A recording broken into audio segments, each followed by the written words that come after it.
More than half of this country's land is desert. And we have a severe water shortage.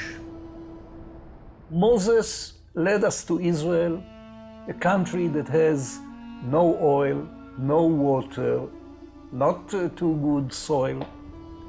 And we had to make the best out of it. Thousands of years ago, Moses had to strike a rock to get water in the desert. Well, today Israelis are taking a slightly different approach, using technology and creativity. In Israel, the main sources of drinking water are the Sea of Galilee and 2 underground aquifers. If rainfall is short, so is the nation's water supply. In 1953, Israel started building the National Water Carrier, a system of pipelines, canals, and reservoirs that carry water from the Sea of Galilee to the rest of Israel.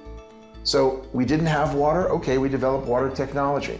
One of the things that Israel has excelled in is taking what some people would see as risk factors or as curses and turning them into blessings. From the time of Bilam, the Jewish people have always been able to somehow turn the curse into a blessing. The pipelines were a good start, but Israel's fresh water supply wasn't enough to support a growing country. So Israelis started looking west, to the Mediterranean.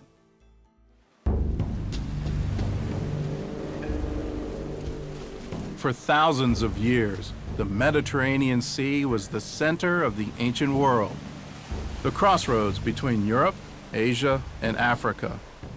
And now it's one of Israel's greatest natural resources.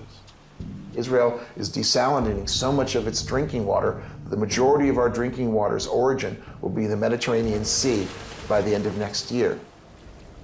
Today, Israel produces 450 million cubic meters of drinkable water a day. Through a process called seawater reverse osmosis, water can go from the ocean to the faucet in less than 90 minutes. The Israeli technology is now used in more than 40 countries around the world. And thanks to the Mediterranean, Israel may soon have something that was once unthinkable: a water surplus. In this country, we don't have much water, except somehow, by the end of this decade, Israel is going to become a net water exporter. Just on today's news, there was an item about how Israel is stepping up the export of water to Jordan in order to supply water for all the Syrian refugees who are fleeing into Jordan. While Israel produces drinking water from the sea, many farmers are getting water for their crops literally out of thin air. Ancient Israelites used stones to collect the dew every morning. Now an Israeli company is using plastic trays to do the same. The trays were developed by Talyad Technologies, which means God's dew in Hebrew. Every morning, these trays channel the dew straight into the roots of the plants. They also prevent weeds from growing between the plants and reduce water usage by up to 50%. Israeli farmers have always made good use of their water, but it wasn't long before they realized that in order to survive, they also needed to start reusing it. Today, Israel recycles 80% of its wastewater. The closest competitor is Spain with 10%. So we recycle more than 8 times more water than any other country on the planet. Israelis developed a way to purify wastewater using ultraviolet light. This treated water is then used to irrigate crops. If you use it for vegetables, then you would like to clean it to the extent that you can almost drink it. So it is treated to a very high degree.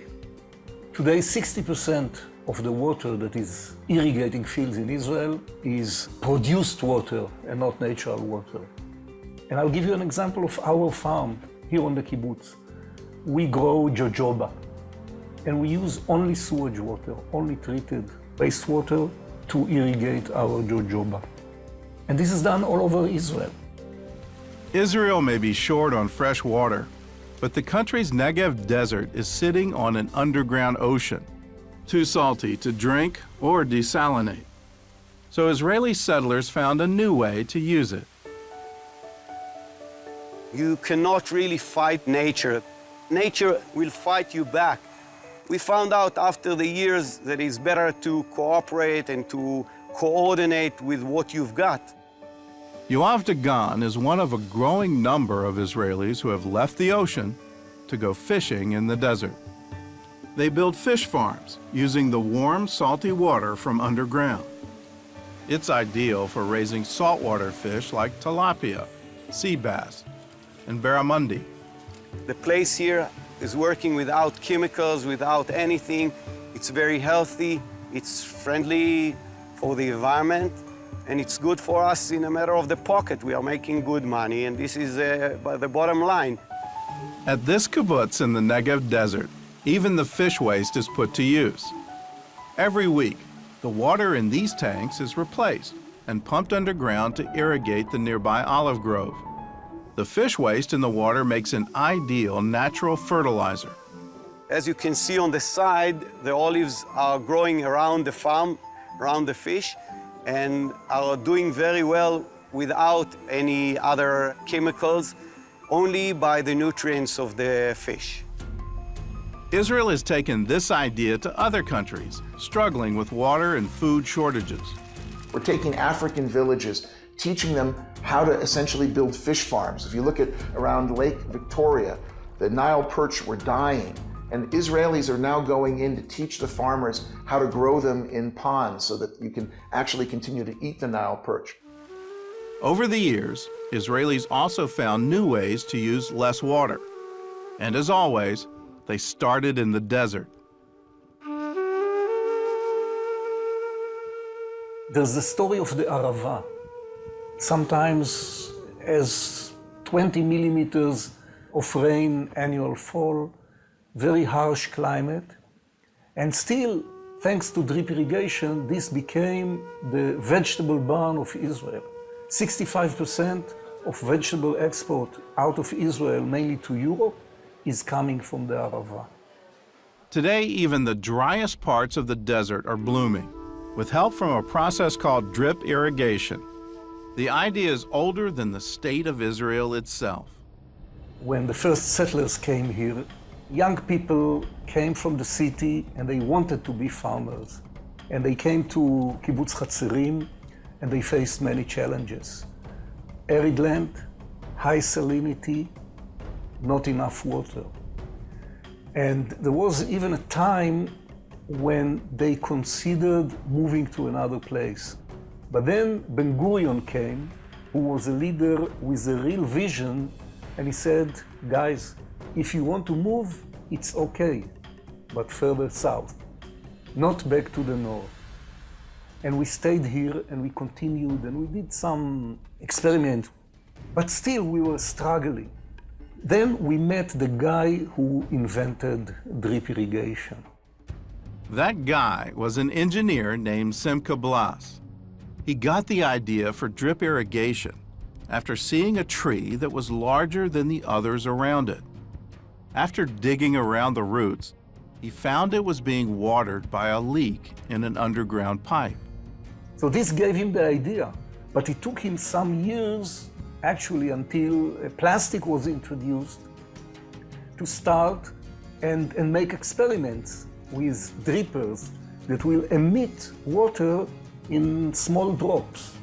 And this is basically drip irrigation. Blas met the farmers of Kibbutz Hatzerim, and together they started a company called Netafim, which means drops of water in Hebrew. Soon they boosted their crop yield by 50% and used 40% less water to do it. Drip irrigation saves a lot of water. Producing more, getting more, yet not harming the environment. For almost half a century, the company has lived up to its slogan, grow more with less, not just in Israel, but in 110 countries around the world, from sugarcane fields in the Philippines to tea plantations in Tanzania. You know, India is now our #1 country. The results, looking at the yield increase, were amazing. 50% of the farmers got an increase in yield between 25 and 50%. Another 25% of the farmers got an increase in yield of up to 75%. Nenafim even designed a system that works solely on gravity for places like Peru, where remote mountain farmers don't have electricity. The plant doesn't know the difference. The plant doesn't know that you don't have a $20,000 computer behind the dripper. And it works beautifully. Everyone is talking about water scarcity. 70% of the water that we have available in the world is used for agriculture. Now, if we save only 15% in agriculture, we can more than double the available water for drinking and sanitation. In Hebrew, we have a term which is called tikkun olam, which is fixing the world. And this is basically what drip irrigation does. This is my personal goal and challenge.